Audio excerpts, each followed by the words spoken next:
आज केली होती मी डाळ दोडक्याची भाजी. अगदी सोपी, करायला ही झटपट अशी डाळ दोडक्याची भाजी. तर हे दोडक्याच्या शिरा सगळ्या मी काढून घेतल्या, त्याचे बारीक बारीक असे तुकडे केले.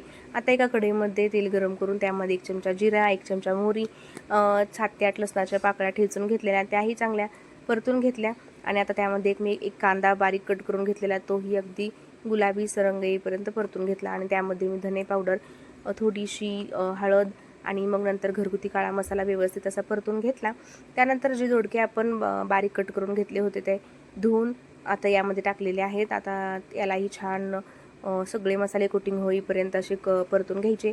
त्यानंतर शिजवून घेतलेली मुगाची डाळ टाकलेली आहे.